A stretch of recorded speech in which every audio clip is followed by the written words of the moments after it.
50. Influences of the spirits during the procreation of human beings. 15th March 1847.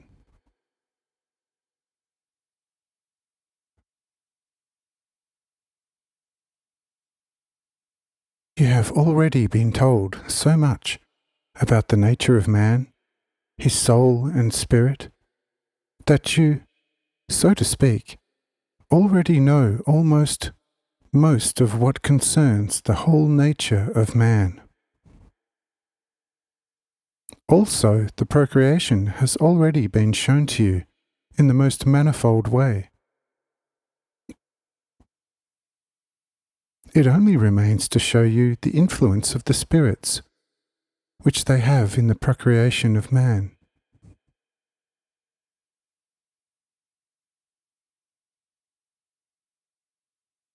As far as the material procreation is concerned, it differs little or not at all from the common animal procreation. The difference lies more in the interior.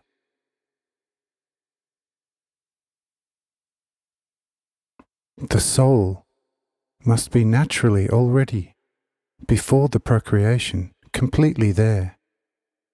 That is, it must unite all substantial specifica in itself, which are otherwise distributed in the whole universe, and be supplied to it from all sides. Such a perfect substantial specifical compendium is then already the soul. Only the specifica in it are in a certain way chaotically intermixed, so that one could say at most, before conception, the soul is a knot, a so-called Gordian knot, which must first be untangled in order to reach a form. The untangling of this knot begins with the act of procreation, because there, this Gordian knot of the soul is driven into the womb and enveloped.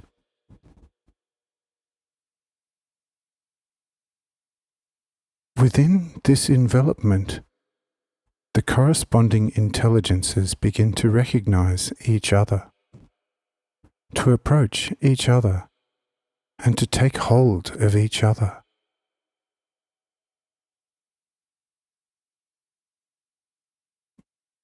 But in order to be able to do this, the spirits provide them with light in their envelopment, in which light these substantial specific intelligences recognize each other, separate themselves, then approach each other, take hold of each other, and unite.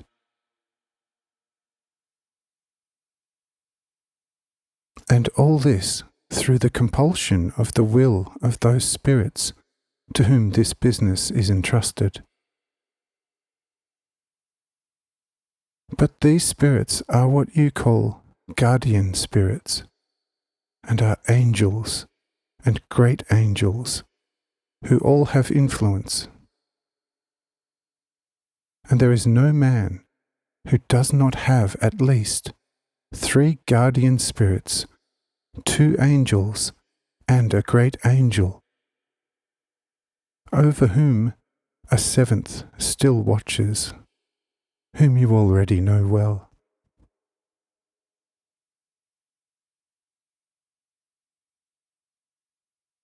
These guardian spirits and angels are around the newly conceived soul from the moment of conception, and constantly take care of its proper formation.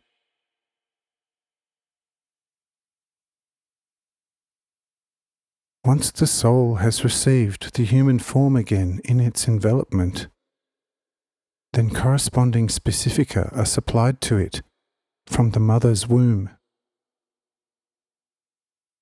The soul finally uses these specifica for its own firmer bonding of its intelligences.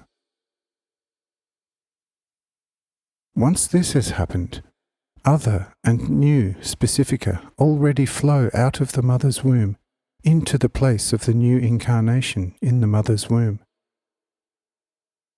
These are already used for the formation of the nerves. The nerves are, in a certain sense, cords and strings which the soul can take hold of everywhere, and attracted in order to be able to give the following body every possible movement precisely through these cords and strings.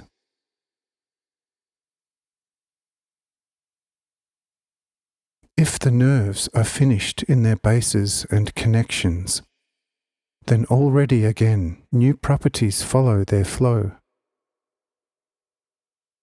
These are arranged for the formation of the viscera, and if the main viscera are represented in the first organic bases, then they are connected immediately with the main nerves.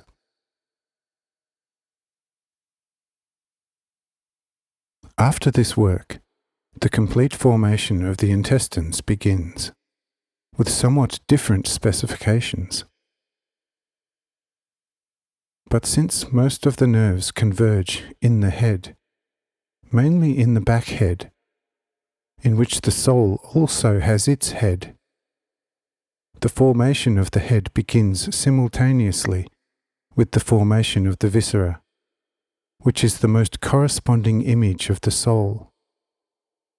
Because all intelligence of the soul is concentrated in the head through certain main emissions.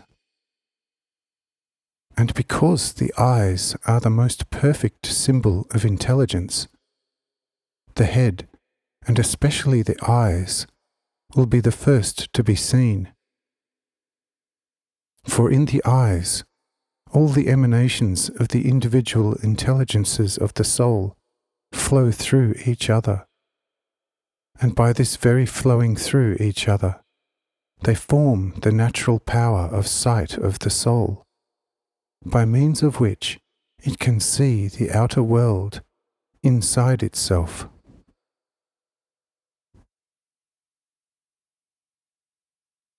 When the soul has finished this work, with the help of the will of the spirits, it is again supplied with new elements. From these, all kinds of things of the human body are then already ordered. There is no need of making or creating here. The substances create itself, if only the orderly way is indicated to it. And so here flesh, cartilage, muscles, tendons and bones are formed, and each takes hold by itself what belongs to one and the same.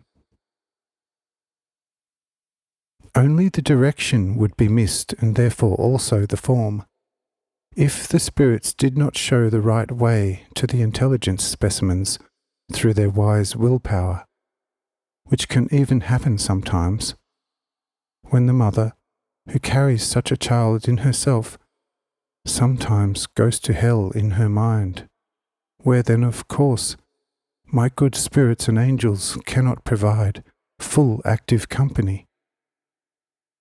The consequence of such misfortune is usually a miscarriage, or sometimes even an infant from hell, which the so-called common people call a changeling. Therefore, it would be advisable for every mother to behave as Christianly virtuous as possible during pregnancy.